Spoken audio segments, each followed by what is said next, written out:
What's going on, YouTube? Ferocity here. Hope you guys are doing well.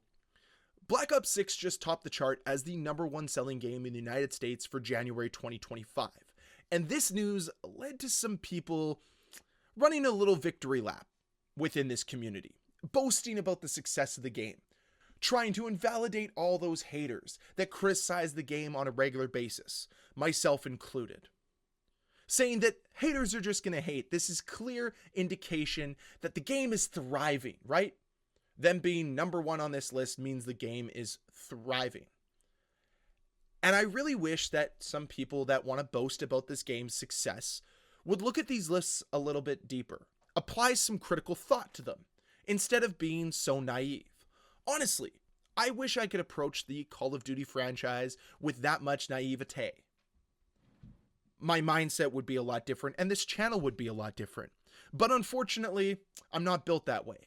I know the way Call of Duty used to be, and I look at how it is now, and I just want more. I'm not denying the success that Call of Duty has. It's very clear they're a successful franchise. They sell well, and they get a lot of you guys to buy those pointless cosmetics. Look at the amount of turtles running around in Black Ops 6 right now, and you know that Activision is just over there counting out the Benjamins because they're making money hand over fist. Never denying that.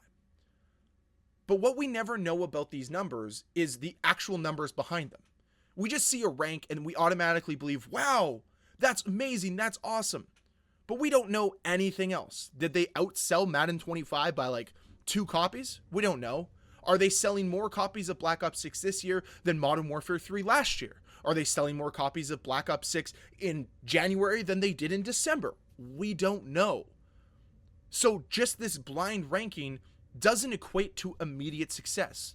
Is this the typical curve that Call of Duty's on, or are they selling less copies this year than they expected to? None of this is available to us. So running a victory lap saying the game is extremely successful and it invalidates all the criticisms isn't just naive, it's flat out wrong. The game has problems.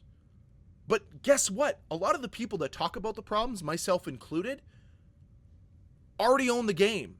It's not like we're going out and buying the game again. No, the people buying the game don't have the game. They're probably not watching YouTube content. They're probably not on the subreddits. They're probably somebody that played at their friend's house and bought the game so they could play with their friend. It's only a matter of time before they hopefully find out that, yeah, the game kind of sucks. Like, I'd love to see retention numbers. How many copies does it take to retain a player? Is it 1 of every 2 copies, 1 of every 3, 1 of every 5? I don't know. How do you keep a consistent player? That's the algorithm and the data that Activision has and won't release to us, because they don't want us to know their actual player numbers. They don't want us to know how heavily influenced all of those rankings are with COD HQ, instead of it being separated into Black Ops 6 and Warzone and so on and so forth. So I always look at these lists and I take it with a grain of salt. I don't immediately crown Call of Duty the best game because they're topping a chart of games like Madden 25. I mean, Final Fantasy VII Rebirth is #3. And the reason why it's #3 is because they released a Steam port for the game. It wasn't a brand new release, it was a Steam port. That made it to #3 on this list. And the all-time high in new players on Steam was 40,000. So we can probably safely estimate that it sold 60-ish thousand copies, like 40,000 on day 1, and then probably another 20,000 over the coming weeks. But like, those aren't crazy numbers. And what, Call of Duty sold 100,000? That's still great. I'm not diminishing that. But is that what they expected? Is that what they were hoping for? Or did it sell less than that? I mean, even Madden 25 being #2, that's not surprising, because Madden is this massive franchise. But it's not like the community is happy with that game either. So perception does not equate reality.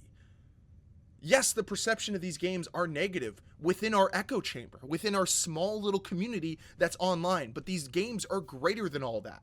Like, I look at my nephew, who's 14 now, I think. He would play Madden 25, not know about any of the problems that YouTubers bitch about or that the subreddits argue about all the time, because he's naive to all of it. And that's totally fine. I'm not expecting everybody to be as hardcore about their video games as I am. I like the fact that he can play a game, not recognize its faults, and enjoy it. That's awesome. That's amazing. But the reason why these games top the lists is because of name recognition, brand recognition, and the fact that Call of Duty has zero competition. Look at the games it's competing against. Sports games, a expansion or a sequel to Final Fantasy VII that's really just a port for Steam, Minecraft, Spider-Man 2, again, just a port for PC, and then another football game. Like, it's not impressive by any means. It's not like this game is unbelievable. It's selling well because it released in October, later than all the other games on this list, other than Final Fantasy VII Rebirth. Literally, this game released more recent than Madden 25, EA Sports FC 25, definitely Minecraft, Spider-Man 2, EA Sports College Football. The only one that it didn't was Donkey Kong Returns, which is literally available on one platform. And that's the other thing here. Call of Duty is available on every single platform other than Switch. No wonder it tops the list. It's crazy to me that this is like some grand achievement and this is worthy of a victory lap and this invalidates the criticism, even though when you dig a little bit deeper, it's really not that impressive. So I'm not going to sit here and give Call of Duty praise for topping a chart that in all reality, they should top. There should be zero excuse.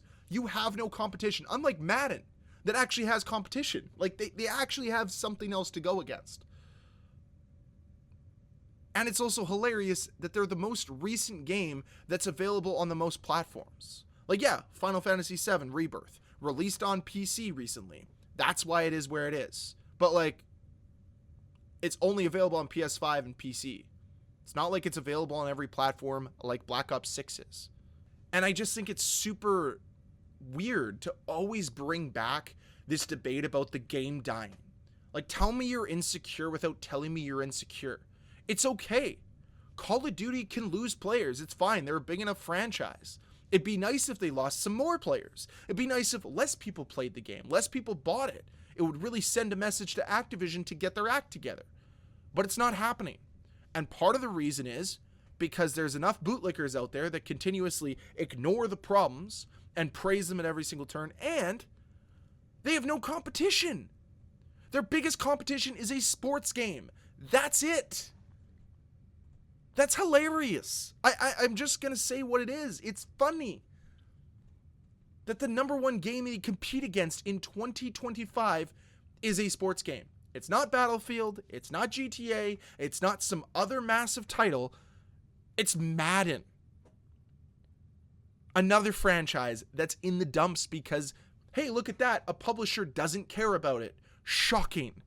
I am so surprised that EA doesn't care about their product because they keep making money off of the brain-rotted individuals that spend their money on that game. It blows my mind. But yeah, that's honestly what I wanted to say. Like, the idea that this is some major accomplishment or this is a signal that the game is doing way better than any of us imagine is just flat out wrong. Like, maybe if we had the numbers in front of us and they're selling 50% more copies in January 2025 than they did in January 2024, that's something to praise because that means they're actually doing good things. But because we don't have any of those numbers, because we don't have any of that data, we don't know. They could be selling less now than they were last year. No one knows. No one knows. So, yeah, I cannot believe the amount of praise that this game gets for just doing the bare minimum. It's absolutely shocking. But that's how you get bootlickers, I guess. Anyways, that's all that I have for this video today. I would love to hear your thoughts down below in that comment section. And as always, guys, thank you so much for watching. If you enjoyed this video, please hit that like button. If you want to see more videos from me, please hit that subscribe button. I'll see you guys next time. Bye.